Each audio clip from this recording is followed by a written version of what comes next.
नमस्कार दोस्तों, आज की सुंदर कहानी है स्वर्ग जैसा सुंदर गांव। एक निर्धन विद्वान व्यक्ति चलते चलते पड़ोसी राज्य में पहुंचा।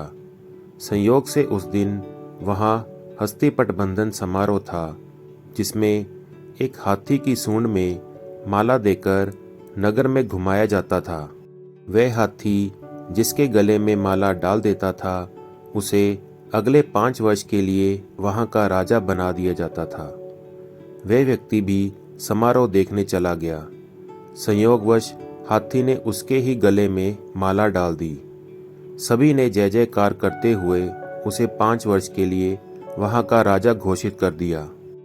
फिर राजपुरोहित ने उसका राज तिलक किया और वहां के नियम बताते हुए कहा कि आपको केवल 5 वर्ष के लिए राजा बनाया जा रहा है। 5 वर्ष पूर्ण होते ही आपको मगरमच्छों व घड़ियालों से युक्त नदी में छोड़ दिया जाएगा। यदि आप में ताकत होगी तो आप उनका मुकाबला करके नदी के पार वाले स्वर्ग जैसे सुंदर से गांव में पहुंच सकते हो, लेकिन आपको वापस इस नगर में आने नहीं दिया जाएगा।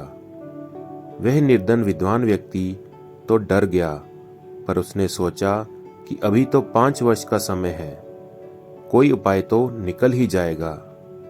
उसने 5 वर्ष तक विद्वतापूर्वक राज्य किया। राज्य की संचालन प्रक्रिया को पूरे मनोयोग से निभाया और इस प्रकार केवल राज्य पर ही नहीं बल्कि लोगों के दिलों पर भी राज्य करने लगा। जनता ने ऐसा प्रजावत्सल राजा कभी नहीं देखा था।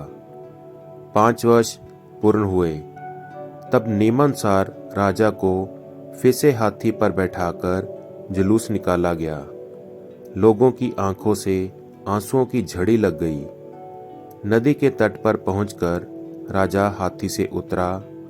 तब राजपुरोहित ने कहा कि अब आप नदी पार करके दूसरी ओर जा सकते हैं।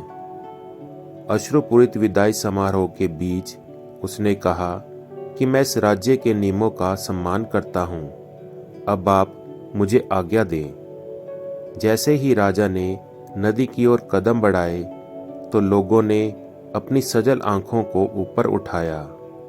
जानते हो वहां ऐसा क्या था जिसे देखकर वे लोग खुशी से नाचने लगे। नदी पर इस पार से उस पार तक राजा के द्वारा बनवाया गया एक पुल था, जिस पर राजा शांत भाव से चला जा रहा था, नदी के उस पार वाले स्वर्ग जैसे सुंदर से गांव की ओर। क्या ऐसा ही कुछ हमारे साथ भी घटित नहीं हो रहा? हमें भी तो एक निश्चित समय के लिए श्वासों की अनमोल पूंजी देकर इस अमूल्य जीवन की बागडोर सौंपी गई है, और समय पूरा होते ही हमें ये राज्य छोड़कर भवसागर के उस पार वाले लोक में जाना है, जहाँ से हमें फिर से इस राज्य में आने की आज्ञा नहीं है। यदि हमने धर्म ध्यान का पुल नहीं बनाया तो हमें भी मगरमच्छों व घड़ियालों से युक्त नरकों में डाल दिया जाएगा और हम उनका ग्रास बन जाएंगे।